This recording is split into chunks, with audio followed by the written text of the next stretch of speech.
Lots of people who have anxiety disorders, And one thing about people who have anxiety disorders is they are not mysterious to me.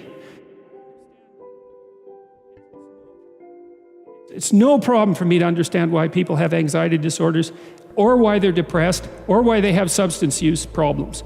The mystery to me is always why people don't have all of those things at once, because everybody has a reason to be anxious. In fact, we have the ultimate reason to be anxious because we know that we're vulnerable and we know that we're going to die. And how you cannot be anxious under those circumstances is a great mystery. It's a massive mystery.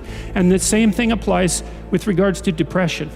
And then the same thing applies to some degree with regards to drug and alcohol abuse. As I said last week, there's plenty of reasons to drown your consciousness in alcohol, that's for sure. We could refer to the aforementioned anxiety and depression, not least. And the sorts of drugs that people are prone to take are chemicals that take the affective edge off the tragedy of life. So back to the issue of fear.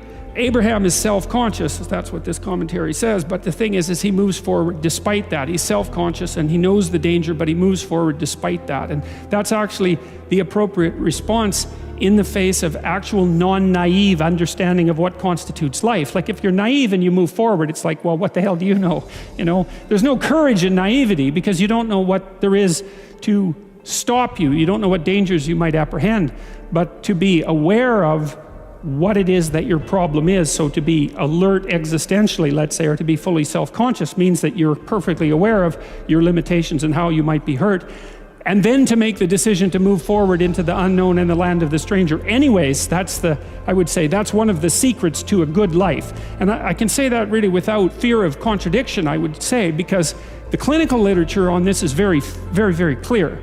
What you do with people who are afraid, and to some degree depressed, but certainly anxious, is you lay out what they're anxious about, first of all, in detail. What is it that you're afraid of? What might happen?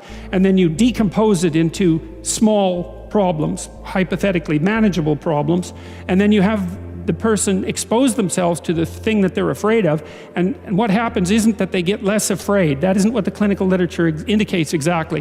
What happens instead is they get braver. And that's not the same thing, right? Because if you get less afraid, it's like, well, the world isn't as dangerous as I thought it was, silly me.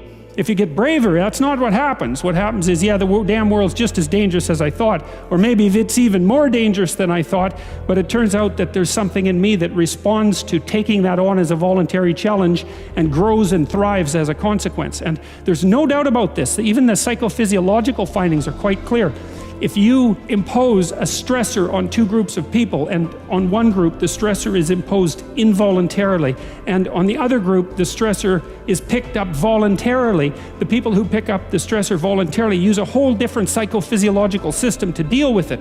They use the system that's associated with approach and challenge, and not the system that's associated with defensive aggression and withdrawal.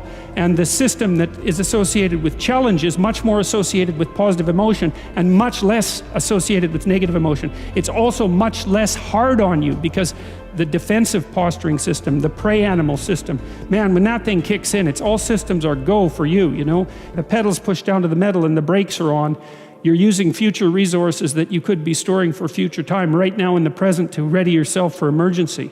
So there's nothing simple or trivial at all about the idea of being called to move forthrightly forward into the strange and the unknown.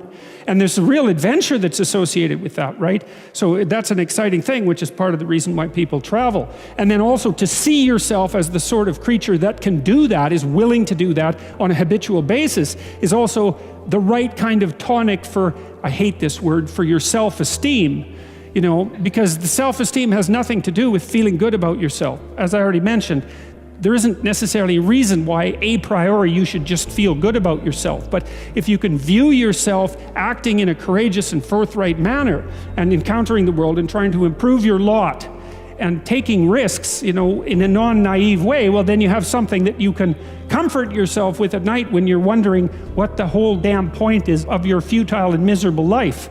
And that's necessary because it's often the case that you wake up at 4 in the morning, or at least sometimes the case that you wake up at 4 in the morning when things haven't been going that well and wonder just what the hell the point is of your futile and miserable life. You have to have something real to set against that. It can't be just rationalizations about how, you're a valuable person among others, even though that's true. That's not good enough.